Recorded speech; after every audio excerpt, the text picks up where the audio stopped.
I've refinished a lot of striped guitars. Like, a lot. So, I'm always looking for new ways to spice up finishes I've already done, and I think we've got another winner here. Today, we're going to be combining the old EVH Bumblebee striping with Ed's 90s era quilted maple look, with a touch of stealth thrown in there, and we're making the Quilted Stealth OLP. Be sure to hit that subscribe button, and definitely hit the bell to be notified when new episodes drop. This is Trash to Thrash. For more than 20 years, I've been obsessed with guitars. From playing them, to working on them, to buying and collecting them, I've built quite the collection of awesome custom guitars. Now, I'm turning my passion into a profession by seeking out old, beat-up guitars and giving them new life, all while trying to make a profit. I'll be searching everywhere for used gear that I can refret, rewire, repaint, whatever it takes to make it a real shredder. This is Trash to Thrash. Hello everybody, welcome back to Trash to Thrash. I'm your host Mark Murray, and today we're building the Quilted Stealth OLP MM1. I've owned a few MM1 models, and they are excellent affordable guitars from the late 90s that you couldn't really beat for the price. A few simple modifications and these guitars shred. This is how the guitar arrived to the shop. You can see it's missing the bridge pickup. Otherwise, the body's in pretty good condition. I mean, the veneer top on it looks really cool. It's got that classic 90s EVH look. There's a couple cracks in the veneer where the veneer was actually lifting off the body, but we'll address that in a little bit. Got the classic OLP matched headstock. The neck and the frets, you can see this is where the wear really shows itself. A lot of dirt, a lot of grime on the frets and neck, but otherwise, I mean, that stuff's repairable. The back of the guitar has a little bit of pitting on the neck plate, and the control cavity cover is gone. But that stuff's not a big deal. I can fix all that stuff. It's a great little candidate, a great project here. And these are solid built guitars. OLP, which stands for Officially Licensed Product, is a company that used to license models, and they would build replicas that are much more affordable than the actual artist signature model. In this case, Music Man makes the EVH signature that this guitar was copying, and those go for well above $2,000. So to be able to get a guitar like this for $200 at the time, what a great deal. These guitars were made in China, but they had good quality control, and a lot of the electronics and the hardware was sourced from Korea, which makes better quality parts, but it was all assembled in China to keep the costs low. This guitar was donated to the shop by Uncle Sasquatch. If you want to hear more about the story of how I ended up with this guitar, check out the extended Patreon video series on it. I made a 7-part extended series that clocks in at almost 3 hours, showing in depth how I came up with the plan for this guitar, me stripping it down and prepping it, painting it, refretting it, wiring it, and getting it rocking and rolling. If you're watching this video around Christmas of 2022 when it came out, then I want to say thanks for watching and Merry Christmas. My gift to you is access to some exclusive videos that were originally intended for my Patreon audience only.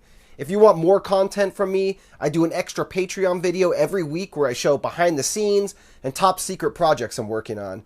This weekend only, I'm making the OLP MM1 extended videos and Alien Blood Roads No. 2 Patreon videos public here on YouTube. Check out the playlist down in the description below for hours of extra entertainment this weekend only. If you enjoy this extra content, consider joining the Patreon and help support GuitarGuts. The full plan with this guitar is to strip it down, take all the parts off, and replace almost everything. We'll keep the neck and the body and the neck pickup, but almost everything else will be replaced. We'll throw a cool new paint job on it, replace the tuners with Goto tuners that are made in Japan that are real high quality, throw a Seymour Duncan JB pickup in it, which I have already on hand that I bought used from Reverb, that matches the neck pickup, so it's got the zebra look to it. And of course, we're going to be refretting it because these frets are pretty shot, they're really old, and I think they use cheaper material on them, so we're going to put some higher quality fret wire on it. And that's going to make it play like a brand new guitar. Some of you may remember this guitar from the video I did where I disassembled 10 guitars as quickly as I possibly could. I estimated it would take me about 5 hours to take apart 10 guitars, so that's 30 minutes a piece, but I did them in over just 3 hours. So if you want to check out that video, I'll link it down below in the description. Now, there is one problem with this guitar. It has a couple cracks in the veneer surface, so here and here, and I've went ahead and glued them back down, so they're not lifting at all. They were kind of lifting up a little bit, but they're not anymore. So There's also some dings. You can notice some imperfections in the guitar. And I didn't want to start busting out the Bondo because then if there's a tape stripe across there, it's going to look super ugly, especially like these long ones like this. I was thinking I could probably spot level some areas, but then it's going to dictate exactly where the stripes are going to be, and I like the stripes to go where they look good, not around obstacles like Bondo spots. So this guitar will be similar to the original Frankenstrat in the sense that Eddie played that guitar for a whole tour in its black and white phase. Then he added the red paint. But during that tour, while it was in its black and white phase, it got all kinds of dings and dents and scratches and chips. And when Eddie added the red paint over that, he didn't repair any of that damage. So you can see spots where there's fresh red paint with chips underneath the red paint. And then there's other spots with the white and black paint job exposed that you can see the relicking through. This guitar is going to have a similar look. The quilted maple top is going to have some dings and dents here and there, but the matte black on top is going to be fresh paint with real natural relicking underneath it. Now all the gaps here are sanded, so the guitar is taped. I came back and sanded in between all those spots and the sides and the back, so all this is going to be getting matte black, and then everywhere where the tape is going to be quilted maple coming up through in stripe form. Now we'll head back out to the spray booth, get this thing in there, and start putting some matte black on it. Before I paint, I always wipe the guitar down with rubbing alcohol, then I use the air compressor to make sure it's fully dry, and then I take a tack cloth and wipe the guitar down with that to remove any leftover lint or dust or debris or anything that might be on the guitar. Sometimes after that, I'll even take the air compressor one more time and blow anything that might be left over on it. It's also always a good idea to bring the guitar into the paint booth and let it sit there for a half an hour or so to let it acclimate to the temperature of the paint booth, because my shop is a different temperature than the booth itself. Paint generally sprays on a little better if it's a little warmer rather than cold, so it's always a good idea to let my paint warm up a little bit, let the guitar acclimate to the temperature of the booth, and make sure everything kind of matches or is pretty close in temperature. I did 3 coats of matte black. It's got the matched headstock. I painted that to match. Looks great. I love it. The fretboard is so filthy and dirty. It is bad. So I'm going to be pulling the frets right now. You can see they're not even silver anymore. They're like kind of goldish, which is kind of cool, to be honest, with the color of the body. But yeah, look at that. There's just flat spots. This one's just wrecked. But yeah, they are just completely aged. So I'm going to scrub down this fretboard, remove these frets, refret it, and get it playing like an amazing guitar, because this neck, it's a nice neck. Yeah, this neck is going to turn out really sweet, I'm sure, when it's done. Fixing the frets is a lot of labor. It can take an entire day, so I like to break it up over a few days. The extended Patreon footage shows this step by step, so if you want to learn this skill, I have an hour-long tutorial just on fretting. Step 1 is removing the frets. Step 2 is to clean the fret slots. Step 3 is to clean the fretboard. Most of the time I would actually be using a sanding block that has a radiused bottom on it that sandpaper can attach to, and that'll reshape the fretboard perfectly to match whatever radius it's supposed to be. But for this one, I'm just going to give it a real light sanding, so I'm not going to be using a sanding block like that. I just want to see if we can remove some of the wear on top of the fretboard. Very smooth and clean now. You can still see some wear on it, so it's going to match the body and look cool and Eddie Van Halen-ified. Then for step 4, I measured the radius of the fretboard and bent up some fresh new fret wire. That's about where we want to be right there. When we put this gauge on it, it doesn't rock back and forth, and we don't see any gap in the middle, so we're going to go with that. Step 5 is to cut the new frets. Here's our full set of frets ready to drop in, but they do need one more step, step 7, before they can drop in, which will be prepping the frets by using a special tool to remove the tang from the ends like this. We don't want it to reach the edges of the fretboard. Step 7 will be to tap the frets into place using a fretting hammer. Then we'll bring it to the press and fully seat the frets. In step 8, we'll trim the frets so that they match with the ends of the fretboard. Then for step 9, we're going to finish off the ends of the frets by filing them and sanding them with various files and sandpaper grits. The final step is to check everything and make sure everything's level using a fret rocker. This will show any high spots where a fret needs more work. Okay, so we got the tuners installed, and do those look sweet or what? They're an ivory handle, so you can see there's actually a little bit of detail to them, which is really cool. And then the rest of them is chrome. They're Goto tuners, so high quality, made in Japan, my favorite brand of tuners. And obviously 4 and 2, 4 on one side, 2 on the treble side, and they look awesome. They look great on this guitar. It's got a real EVH feel, in my opinion. Okay, so here we have the body, of course. It's been probably 2 weeks since I painted it, maybe even longer. And it's time to start assembling the body. We got the tuners on the headstock, it's refretted, and now we'll assemble the body, put the pickups in, wire it up, drop in the bridge, and attach the neck. So I don't know if I'm going to get to all that today because it's about 6 o'clock. It's towards the end of the day. This is my fill-in time guitar. This and the Jackson King V I'm working on. So here's what we're going to be using for this.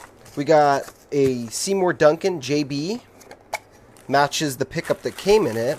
The zebra-colored pickup. When Uncle Sasquatch gave this guitar to me, it just had a neck pickup. So right there, it's got the matching neck pickup. We're going to have some cool matching pickups, plus a JB, which is very accurate to a Van Halen style pickup. And then the bridge that came with the guitar was pretty bad. I mean, you can see a lot of the hardware here is rusted out. The screws here are completely rusted, and we have some corrosion here on the front of the chrome. And then for the kill switch, we're going to go with a GuitarGuts signature kill switch. These are made by Iron Age Accessories, and they've been a sponsor of mine for a long time. I'm going to go with an all chrome one to match all the rest of the chrome hardware. No LED, so these pickups are passive pickups. I don't have a battery in the guitar because of those, and I'm not going to put a battery in just because I'm putting an LED kill switch in there. This one's non-LED, it doesn't need a battery, so that'll be a perfect addition to this guitar. Plus, it's got the GuitarGuts touch on there, so it's chrome, it'll look awesome. Now it was time to drop in the pickups. The Seymour Duncan pickup I used in the bridge needed the cable lengthened and the mounting feet trimmed so it would fit in the shape of the body. You can see the pickups have quite a bit of rust on them, and the Seymour Duncan I dropped in does not. So I actually started cleaning this with a Q-tip and some alcohol, and you can see how much already has come off. Okay, that wasn't cleaning it quite as quick as I would like, so now I'm getting the X-Acto out. I'm going to scuff the top of this magnet here. So you can see the high E pole here is looking way better than these other ones here, and this was the worst one out of all of them, so it's going to take a little scraping, a little scrubbing, but we're going to get these things looking beautiful. Before starting to rewire the guitar, I laid down some copper shielding inside the wiring cavity. To give this guitar more versatility, I added a coil splitting switch. It's hidden in the volume pot, so if you pull the volume knob up, it'll throw the bridge pickup into single coil mode. There are a handful of cool wiring tricks that can be utilized with alternative wiring if your pickup has a 4-conductor cable like the one shown here. Some pickups are single conductor. This 4-conductor cable has red, white, black, and green wires, plus a ground wire. If you have a 4-conductor cable, you can add a toggle switch or swap out your standard pot for a push-pull pot and unlock some extra tones. Just be sure to look up the specific color code for your brand of pickup so you know what each wire is for. Now, the wiring is completed, but we're missing the cover that goes over this cavity. We have the one that goes over the tremolo cavity here. It's all black. So we're going to make a matching one that's going to go over the electrical cavity here. So I made a template tracing it with my finger, and I cut it out using a bandsaw. It turned out pretty good. It definitely needed a little bit of sanding on the edges just to make it fit in a little better, but it dropped right into place. And we got another thing checked off the list. That thing looks pretty good. A lot of the hardware on this guitar was pretty bad, but after cleaning it up, it's turning out pretty good. This is the neck plate here. It was in pretty rough shape before. I got it looking pretty good. I mean, compared to what it was, I had an old sticker on it and had a bunch of corrosion on it. I just cleaned it up really good with alcohol, then polished it. This guitar originally had a shim underneath the neck, between the body and the neck, and you could see I kind of contemplated for a second if I should put it back in, but usually if you took one out, you should definitely put one back in. If the guitar played well before, there's a reason that shim was there. The bridge that came on this guitar was super dirty. I tightened all the saddles all the way back because I was just going to polish the base plate and clean what you can see, but after exposing what was under there, I thought, let's just take it all apart, clean it up really good, and get it beautiful. So I removed the saddles. All right, now we got all the screws removed and the saddles, and yeah, you can see it's pretty gross in there. I'm glad that I decided to take those out. So let's clean this thing off. And after cleaning it, you can see what a difference that made. The before on the right just looks disgusting, and the left looks pretty good.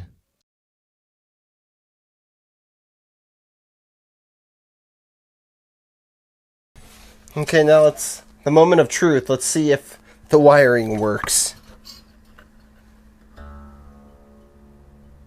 It works. The final steps are to intonate it and set the action, get the radius set for the bridge, get it dialed in, and rocking and shredding. Alright, let's plug this bad boy in.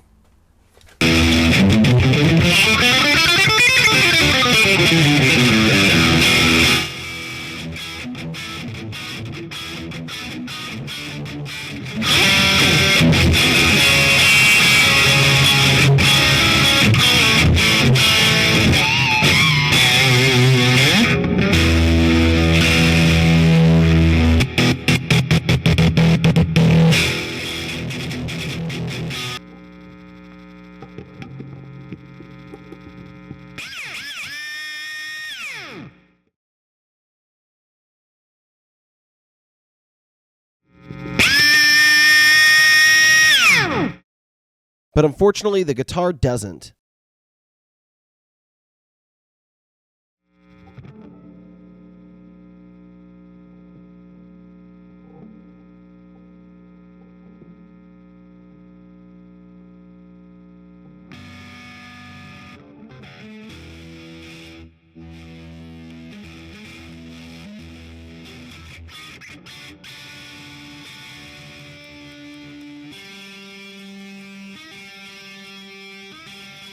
Alright, the bridge pickup in this guitar was not sounding right to me. I bought it off Reverb, so it was a used pickup.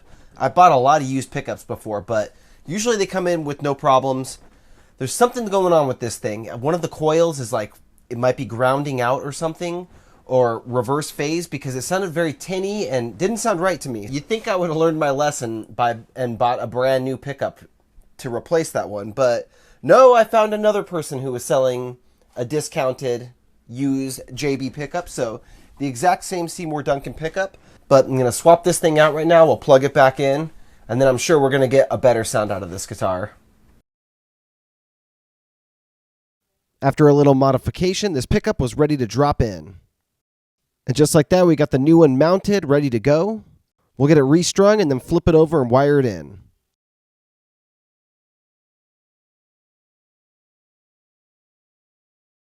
Now we'll resolder it. It's really only 3 solder connections. It's pretty simple.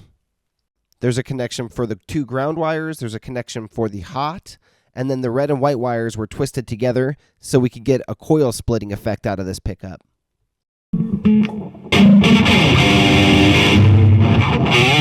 Okay, that's way out of tune. We got to retune this thing before we test it.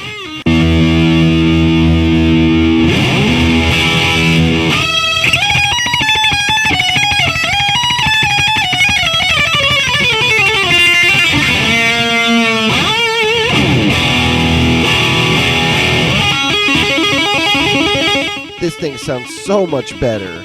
It's good to go now.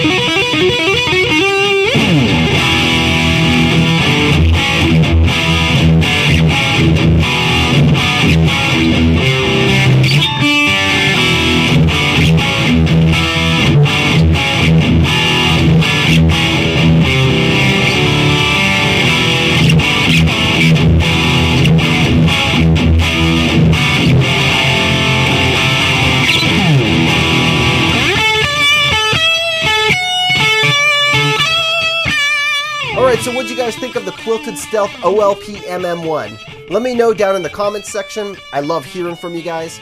Do you want me to rebuild or refinish a guitar for you and feature it here on the show? Send me an email to mark@guitarguts.com and I'll get back to you with an estimate as soon as I can, and we'll get the ball rolling. If you want to win one of my creations, the only way to do it is to sign up to my Patreon page over at patreon.com/guitarguts. Of course, the link's in the description of this video for that. It's $10 a month and you're automatically entered into all the guitar giveaways that I do. Plus, you get ad-free versions of all my videos, access to the GuitarGuts Discord page, plus an extra exclusive video each week.